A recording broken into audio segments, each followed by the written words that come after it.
Fire ஆச்சு எல்லாம் வெளியே வாங்கன்ட்டு ஒரு குரல் கூட கொடுக்கல.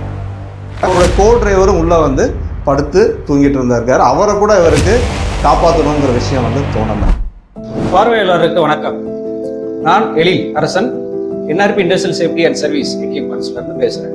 இந்த காணொலி எதுக்காக அப்படின்னு சொல்லி பார்த்தோம்னா, நாங்கள் எங்களோட நிறுவனத்தின் மூலமா நிறையா தொழிற்சாலை பாதுகாப்பு விழிப்புணர்வு நிறையா ஏற்படுத்திட்டு வந்துட்டு இருக்கோம். இப்போ இன்னைக்கு எதுக்காக இந்த காணொலி அப்படின்னு சொல்லி பார்த்தீங்கன்னா, சமீபத்தில் ஏற்பட்ட சாலை விபத்து எங்கே அப்படின்னு சொல்லி பார்த்தீங்கன்னா, ஹைதராபாத் டு பெங்களூர் போன ஒரு ஸ்லீப்பர் பஸ்.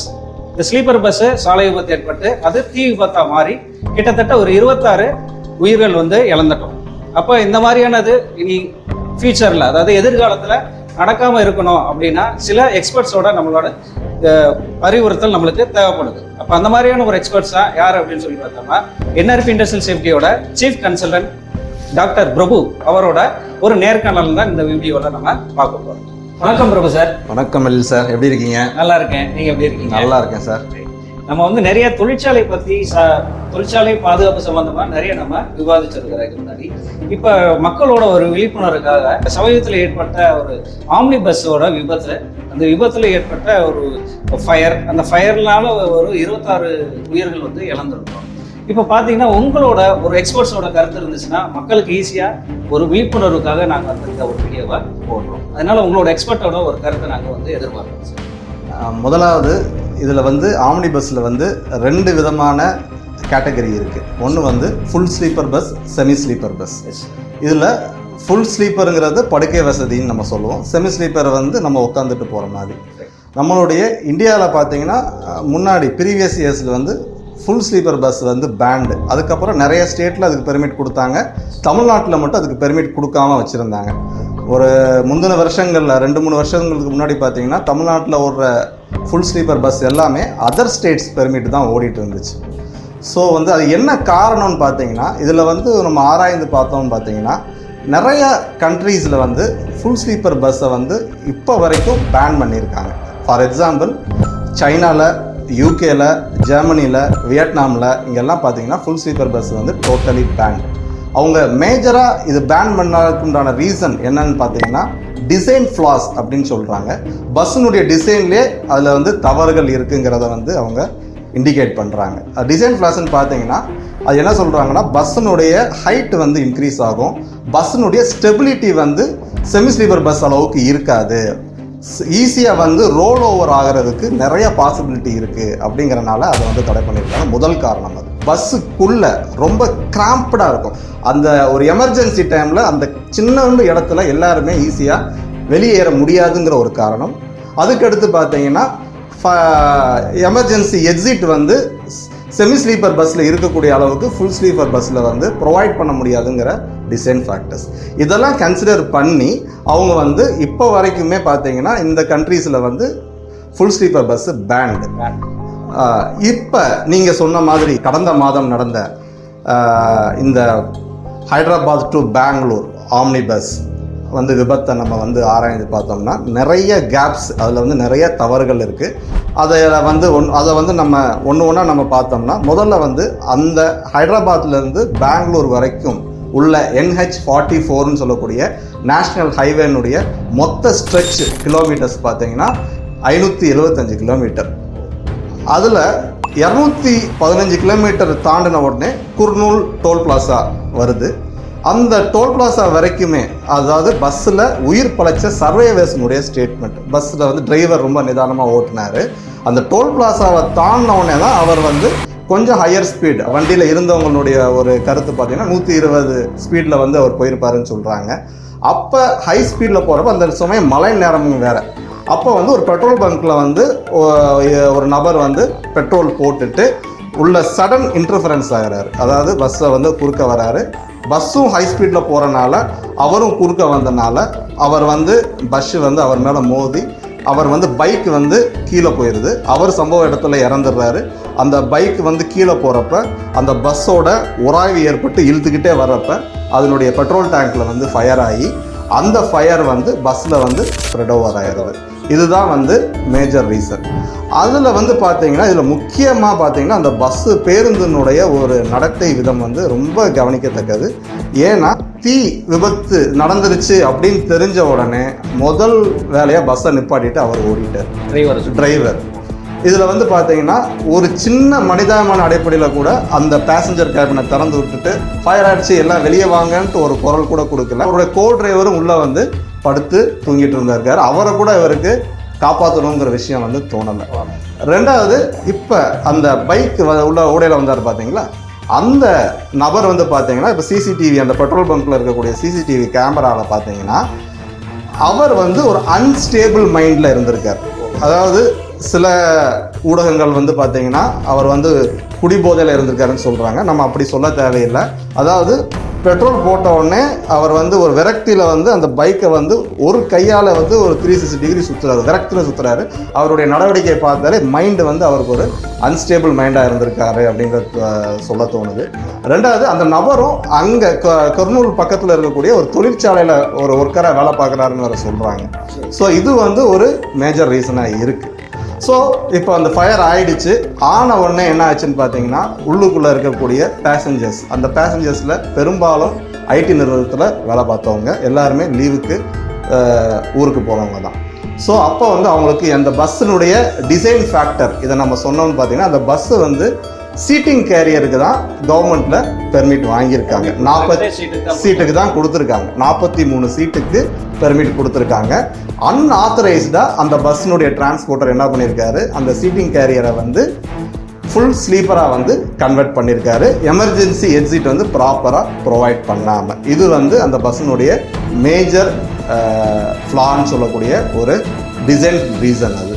ரெண்டாவது பார்த்தீங்கன்னா அந்த பஸ்ஸினுடைய டிரைவர், இதை நம்ம வந்து நிறைய விஷயங்கள் அவரை பற்றி பேசலாம். எனக்கு தெரிஞ்ச ஒரு பஸ் ஆப்ரேட்டர் கூட அவங்க சொன்ன விஷயம்தான் இது. ஒரு நபர் டிரைவர், ஹெவி வெஹிக்கிள் டிரைவர் வந்து அவங்க பஸ்ஸுக்கு வந்து ஹையர் பண்ணுறாங்க, வேலைக்கு அமர்த்துறாங்கன்னு பார்த்தீங்கன்னா நீங்கள் வந்து இந்த டிஸ்டன்ஸு, குறிப்பிட்ட டிஸ்டன்ஸை, ஃபார் எக்ஸாம்பிள் மதுரை டு திண்டுக்கல்லை உங்களால் 1 மணி நேரத்துக்குள்ளே கிராஸ் பண்ண முடியுமா, டைம் எவ்வளோ கீப்பப் பண்ண முடியுங்கிறது தான் அவங்களுடைய மெயின் வந்து அவங்களுடைய கொஸ்டினாக இருக்குது. அவங்களுடைய பேக்ரவுண்ட் வெரிஃபிகேஷன், அவங்களுடைய ஆக்சிடெண்ட் ஹிஸ்ட்ரி, அந்த டிரைவர்னுடைய ஆட்டிடியூடு, அவர் வந்து ஒரு பப்ளிக் டிரான்ஸ்போர்ட் பேசஞ்சரை போகிறப்ப அவர் எப்படி பேசஞ்சரை கையாளுவார், எமர்ஜென்சி ப்ரிப்பேர்ட்னஸ், எமர்ஜென்சி சினாரியோ, அதாவது எமர்ஜென்சி அவசர காலங்கள் வர்றப்ப அவர் எந்த விதமாக அவருக்கு வந்து பேசஞ்சருக்கு உதவணும், இது எல்லாமே யாருமே பெரும்பாலும் கேட்குறது கிடையாது. இன்னொரு முக்கியமான விஷயம் பார்த்தீங்கன்னா இந்த ஆம்னி பஸ் டிரைவர்ஸ், அவங்க வந்து லாங் ட்ரிப்பு ஓட்டுறவங்க, அவங்க வந்து பார்த்தீங்கன்னா குறைஞ்சது ஒரு ட்ரிப்புக்கு ஒரு 400 கிலோமீட்டர் 500 கிலோமீட்டர் ஓட்டுனாங்கன்னா 6 மணி நேரம் வந்து தூக்கம் கண்டிப்பாக தேவை. பெரும்பாலான விபத்துகள் பார்த்தீங்கன்னா தூக்கமின்மையினால நடக்கிறது தான். அவங்க வந்து பார்த்தீங்கன்னா ஒரு டிஸ்டன்ஸை வந்து கிராஸ் பண்ணி போகிறாங்க, அந்த இடத்துல வந்து அவங்களுக்கு ப்ராப்பரான ஒரு ரெஸ்ட் ரூம் வந்து கொடுக்கணும். மெஜாரிட்டி இப்போ மதுரையிலேருந்து சென்னை போகிறது, நம்ம கோயம்பேடு அங்கெல்லாம் முன்னாடியே பார்த்தோம்னா பெரும்பாலான டிரைவர் வந்து பஸ்ஸில் வந்து தூங்கிட்டு இருப்பாங்க. பஸ்ஸுக்குள்ளே வெயில் காலத்தில் அவங்களுக்கு வந்து அவ்வளோ வந்து வெக்கையாக இருக்கும். ஒரு ப்ராப்பரான ஒரு அவங்களுக்கு வந்து ஒரு ரெஸ்ட் பிளேஸ் வந்து நிம்மதியான தூக்கம் கிடையாது. அது ஒரு ரீசன், அது வந்து மெயின் ரீசன். அதை நம்ம ப்ரொவைட் பண்ணோம். சில பஸ் டிரான்ஸ்போர்ட்டர்ஸ் என்ன பண்ணுறாங்க, ஒரு கண்டினியூஸ் ட்ரிப்பு போனதுக்கப்புறம் கூட அவங்கள வந்து அடுத்த ட்ரிப்புக்கு உடனே போகணுன்னு சொல்கிறாங்க. அது எப்படி சொல்கிறாங்கன்னு பார்த்தீங்கன்னா, ஏசி பஸ் தானே ஓட்டுறீங்க, இல்லைன்னா உங்களுக்கு பிரச்சனை அப்படிங்கிற மாதிரி சொல்கிறாங்க. ஏசி பஸ் ஓட்டினாலும் சரி, நான் ஏசி பஸ் ஓட்டினாலும் சரி, ஒரு 500 கிலோமீட்டருக்கு மேலே ஒருத்தர் டிரைவர் ஓட்டினாருன்னா அவருக்கு 6 மணி நேரம் தூக்கம் தேவை. ரெண்டாவது, முந்தைய காலங்களில் பார்த்தீங்கன்னா இந்த NH 4 ways வர்றதுக்கு முன்னாடி பார்த்தீங்கன்னா 2 டிரைவர்ஸ் கண்டிப்பாக இருப்பாங்க. நம்ம மதுரை டு சென்னையே நம்ம எக்ஸாம்பிளுக்கு எடுத்துக்கலாம். 250 கிலோமீட்டர் இவர் ஓட்டுவார், திருச்சி வரைக்கும் ஓட்டுவார், விழுப்புரம் வரைக்கும் அவர் ஓட்டுவார், திருப்பி சென்னை வரைக்கும் அவர் ஓட்டுவார். இப்போ பார்த்தீங்கன்னா majority single bus, single driver, டிரைவராக இருக்கக்கூடிய இதுவுமே நம்ம பார்க்குறோம். ஸோ குறைஞ்சபட்சம் இந்த மாதிரி லாங் ட்ரிப்ஸில் வந்து 2 டிரைவர் வந்து பணியமர்த்தப்படணும். இது வந்து மேஜர் வந்து ஒரு ரீசன் கூட. ரெண்டாவது, இன்னொரு முக்கியமான விஷயம், அந்த பஸ்ஸினுடைய இன்னொரு அந்த ஃபயர் எக்ஸ்ப்ளோஷன் ஆனதுக்கு ரீசன் பார்த்தீங்கன்னா, ஒரு ஹைதராபாத்லேருந்து ஒரு சப்ளையர் வந்து பெங்களூரில் உள்ள ஒரு ரினவுண்டு இ-காமர்ஸ் குடோனுக்கு வந்து 234 ஸ்மார்ட் ஃபோன்ஸ் அனுப்புகிறாரு. அந்த ஸ்மார்ட் ஃபோன்ஸு பார்த்தீங்கன்னா இந்த ஃபயரை இன்னும் கொஞ்சம் சிவியாரிட்டியை வந்து அதிகப்படுத்திடுச்சு. இதில் வந்து கவனிக்கப்பட வேண்டிய விஷயம் என்னென்னா, அந்த ஸ்மார்ட் ஃபோன் அனுப்புகிற சப்ளையர் வந்து பார்த்தீங்கன்னா அதனுடைய மதிப்பு பார்த்தீங்கன்னா கிட்டத்தட்ட 50 லட்ச ரூபாய்க்கு மேலேன்னு சொல்கிறாங்க. 50 லட்ச ரூபாய்க்கு மேலே உள்ள ஒரு பொருள் அனுப்புகிறப்ப, அதுவும் எக்ஸ்ப்ளோர்ட் ஆகக்கூடிய ஒரு பொருள் அனுப்புகிறப்ப நம்ம பொருள் வந்து சேஃப்டியாக போய் சேருமாங்கிறது அவர் யோசிக்கலை.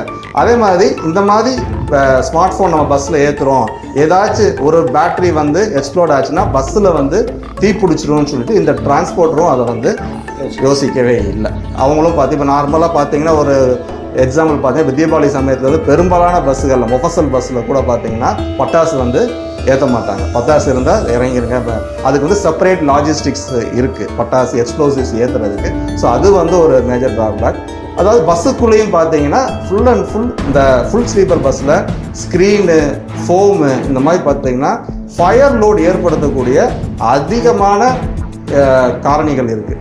ஸோ அதனால பார்த்தீங்கன்னா ஈஸியாக வந்து அந்த டீ வந்து பரவிருச்சு. எமர்ஜென்சி எக்ஸிட் இல்லாதனால அந்த பஸ்ஸுக்குள்ளே இருக்கிற பேசஞ்சர்ஸ் கையில் இருக்கக்கூடிய லேப்டாப்ஸ், மொபைல் ஃபோனை வச்சு கொஞ்சம் பேர் வந்து அந்த கிளாஸை உடச்சி எஸ்கேப் ஆகிட்டாங்க. மீதி பேர் வந்து தீயில வந்து பாதிக்கப்பட்டு உயிரிழந்தாங்க. இதில் இன்னொரு கவனிக்க வேண்டிய விஷயம் என்னென்னு பார்த்தீங்கன்னா, அதாவது full sleeper bus, semi sleeper bus, இதில் வந்து பார்த்தீங்கன்னா ஒரு பயணியை வந்து அவருடைய எமர்ஜென்சி ரெஸ்பான்ஸ் பார்த்தீங்கன்னா அதை வந்து நம்ம கவனிக்கணும். அதுதான் அந்த பேண்ட் கண்ட்ரீஸ்லையுமே சொல்கிறாங்க. ஒரு எமர்ஜென்சி சினாரியோ வர்றப்ப ஃபுல் ஸ்லீப்பர் பஸ்ஸில் வந்து அந்த பயணியால் இம்மீடியட்டாக ரியாக்ட் பண்ண முடியாது. இதே இது செமி ஸ்லீப்பர் பஸ்ஸுனால் இம்மீடியட்டாக அந்த பயணி வந்து ஓரளவு ரியாக்ட் பண்ணி எக்ஸிட் வெளியே வந்துடலாம் அப்படின்னு சொல்கிறாங்க. ஸோ அதனால தான் நிறைய கண்ட்ரீஸில் வந்து இப்போ வரைக்குமே அந்த ஃபுல் ஸ்லீப்பர் பஸ் வந்து பேண்டு. ஸோ இதுதான் வந்து இந்த தீ விபத்துக்கு உண்டான மெயின் ரீசன். இதுலேயே பார்த்தீங்கன்னா அந்த டிரைவர் வந்து அந்த பேசஞ்சர் கேபினை திறந்து ஒரு அலர்ட் பண்ணி ஐயோ தீ விபத்து நடந்துருச்சு எல்லாரும் வெளியே வாங்க அப்படின்னு ஒரு குரல் கொடுத்துருந்தாருன்னா இன்னும் சில உயிர்களை வந்து நம்ம காப்பாற்றிருக்கோம். அப்போ உங்களுக்கு இவ்வளோ விஷயங்கள் தெரியும். இப்போ நான் ஒரு காமன் மேன் ஒரு பப்ளிக்னாங்க, அந்த காமன் மேன் வந்து ஒரு பஸ்ஸில் இந்த மாதிரி சர்வீஸ் சென்டரில் போகும்போது என்னெல்லாம் பாதுகாப்பு விஷயங்களை நான் முதல்ல ரொம்ப அருமையான கேள்வி சார் இது. அதாவது முதலாவதாக பார்த்தீங்கன்னா ஒரு பயணியாக நான் ஒரு பஸ்ஸை வந்து பயணம் பண்ண போகிறேன் அப்படின்னா அதில் வந்து நான் வந்து கவனிக்க வேண்டிய விஷயம் பார்த்தீங்கன்னா அந்த பஸ்ஸு வந்து ஒரு ரெப்யூட்டட் டிரான்ஸ்போர்ட்டாக ரொம்ப வருஷமாக வந்து இந்த ஃபீல்டில் இருக்காங்களா, பயணிகளுடைய பாதுகாப்புக்கு முன்னுரிமை கொடுக்கக்கூடிய ஒரு டிரான்ஸ்போர்ட்டாக. அது வந்து முன்னாடியெல்லாம் நம்ம வந்து கேட்டு தெரிஞ்சுப்போம். இப்போ பார்த்தீங்கன்னா உங்களுக்கு கூகுள் ரிவ்யூலே பார்த்தீங்கன்னா அந்த பஸ்ஸினுடைய டிரான்ஸ்போர்ட்டுடைய ரேட்டிங்கு, அதனுடைய பேசஞ்சருடைய இன்ட்ராக்ஷன், டிரைவர் பேசஞ்சர் இன்ட்ராக்ஷனை பற்றின விஷயம், கமெண்ட்ஸ் இதெல்லாமே நம்ம பார்க்கலாம்.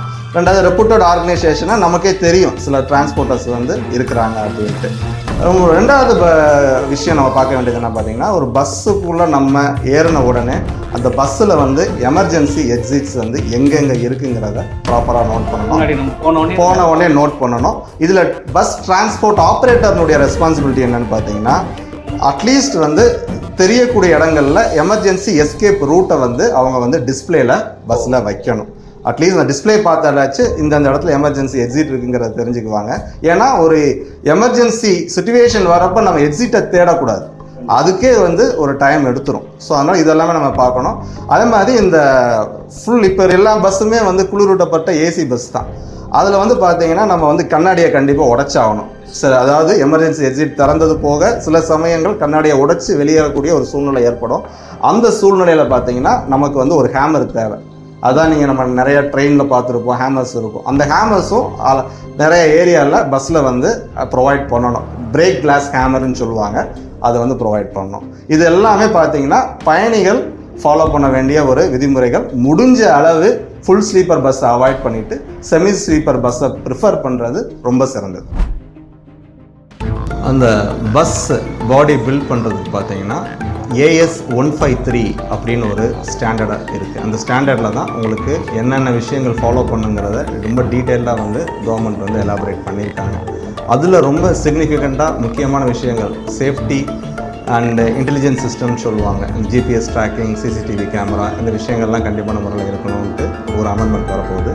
அதை 2 கேட்டகரியாக பிரிச்சுருக்காங்க. பஸ்ஸை வந்து வித்தின் 12 மீட்டர், அதாவது 12 மீட்டருக்குள்ளே, அதுக்கப்புறம் பியாண்டு 12 மீட்டர், 12 மீட்டருக்கு தாண்டி இருக்கக்கூடிய சைஸஸ் இருக்கக்கூடிய பஸ்ஸஸ் பிரிச்சுருக்காங்க.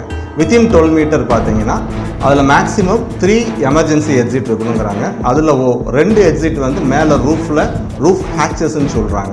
அந்த ரூஃப் ஹேச்சஸ் வந்து இன்கேஸ் பஸ் வந்து ஓவர் டர்ன் ஆகி கவுந்துருச்சு அப்படின்னா நம்ம வந்து சைடு வந்து நம்மளால் போக முடியல, சைடு எக்ஸிட் போக முடியல, அந்த ரூஃப் எக்ஸிட் வழியாக நம்ம வந்து வெளியே எஸ்கேப் ஆகிடலாம். அந்த ரூஃப் எக்ஸிட் பார்த்தீங்கன்னா அதை வந்து வென்டிலேஷன் பர்பஸஸ்க்கும் ஃப்ரெஷ் ஏர் வந்து உள்ளே வரதுக்குமே அது பர்பஸ்ஃபுல்லாக இருக்கும். இப்போ 12 மீட்டர் அடுத்து உள்ள பஸ்ஸஸ் எல்லாம் பார்த்தீங்கன்னா அதுக்கு வந்து 5 எமர்ஜென்சி எக்ஸிட் இருக்கணுங்கிறாங்க. சைடு எக்ஸிட் வந்து 2 எக்ஸிட்டும், ரூஃப் ஹேச்சஸ்ன்னு சொல்லக்கூடிய ரூஃபில் இருக்கக்கூடிய எக்ஸிட் வந்து 3 எக்ஸிட் இருக்கணுங்கிறாங்க. இதுதான் வந்து எஸ்கேப் ரூட். அது போக பார்த்தீங்கன்னா ஃபயர் சப்ரஷன் சிஸ்டம்னு சொல்லிட்டு இப்போ வந்து அமெண்ட்மெண்ட் வந்து வரப்போகுது. அதாவது ஆட்டோமேட்டிக் 30 செகண்டுக்குள்ளே ஒரு ஃபயர் ஆச்சுன்னா automatic water mist suppression system அது வந்து பஸ்ஸில் கண்டிப்பாக இருக்கணுங்கிறது வந்து விதிமுறைகள். அதை தாண்டி intelligence system, GPS tracking and வந்து கண்டிப்பான முறையில் சிசிடிவி கேமரா சர்வீலன்ஸ் இருக்கணுங்கிறது ரொம்ப ரொம்ப முக்கியம். ஸோ இதில் இன்னொரு கவனிக்கப்பட வேண்டிய விஷயம் என்னென்னா, நம்ம வந்து என்ன தான் சிஸ்டம்ஸ் வந்தாலுமே அதை ஃபாலோ அப் பண்ண வேண்டியது பார்த்திங்கன்னா பஸ் டிரான்ஸ்போர்ட் ஆப்ரேட்டர்ஸ், அந்த கம்பெனியும் அந்த டிரைவர்ஸும் அதில் உள்ள பஸ் க்ரூஸ்ன்னு சொல்லக்கூடிய அட்டண்டர்ஸும் தான். ஏன்னா நம்ம ஒரு ஃபயர் ஆயிடுச்சு அப்படிங்கிறப்ப இந்த சிஸ்டம் என்ன தான் அலர்ட் பண்ணாலுமே நம்ம எவாக்குவேட் பண்ணுறதுக்கு அந்த பஸ் க்ரூஸ், பஸ் டிரைவர்ஸ் வந்து ரொம்ப வந்து எமர்ஜென்சி ப்ரிப்பேர்னஸில் ரொம்ப ட்ரெயின்டாக இருக்கணும். ஸோ முன்னாடி பார்த்தீங்கன்னா முன்னாடி மட்டும் இல்லை, இப்பயுமே பார்த்தீங்கன்னா இந்த அசாடஸ் குட்ஸு அப்படின்னு சொல்லிட்டு ஒரு என்டார்ஸ்மெண்ட் வந்து ஹெவி லைசன்ஸ் ஹோல்டர்ஸ் வச்சுருப்பாங்க. அவங்க வந்து பார்த்தீங்கன்னா இயர்லி ஒன்ஸ் வந்து நம்மளுடைய டிரான்ஸ்போர்ட் டிபார்ட்மெண்ட்டில் வந்து எமர்ஜென்சி ப்ரிப்பேர்னஸ் பற்றி, அதாவது உங்களுக்கு ரொம்ப தெளிவாக சொல்லணும்னா இந்த பெட்ரோலியம் ப்ராடக்ட்ஸ் வண்டி கேரி பண்ணக்கூடிய டேங்கர் லாரிஸு, இதை ஓட்டக்கூடிய டிரைவர்ஸ் எல்லாம் பார்த்தீங்கன்னா அவங்களாம் இயர்லி ஒன்ஸ் வந்து எமர்ஜென்சி ப்ரிப்பேர்னஸ் வந்து ரெஃப்ரெஷர் கோர்ஸ் வந்து கண்டிப்பான முறையில் அட்டன் பண்ணணும். அதே மாதிரி எல்லா பப்ளிக் டிரான்ஸ்போர்ட் ஓடக்கூடிய டிரைவர்ஸுமே அட்லீஸ்ட் ஒன்ஸ் இன் இயர் வந்து ஒரு ரெஃப்ரெஷர் கோர்ஸ் அட்டன் பண்ணுற மாதிரி கவர்மெண்ட் வந்து ஒரு சிஸ்டம் கொண்டு வந்தாங்கன்னா அவங்களுக்கு வந்து ஒவ்வொருத்தருக்குமே, எல்லா டிரைவர்ஸுக்குமே இது வந்து எமர்ஜென்சி ப்ரிப்பேர்னஸ் அப்போ நம்ம எப்படி ஆக்ட் பண்ணணுங்கிறதுல வந்து ரொம்ப ஹெல்ப்ஃபுல்லாக இருக்கும்.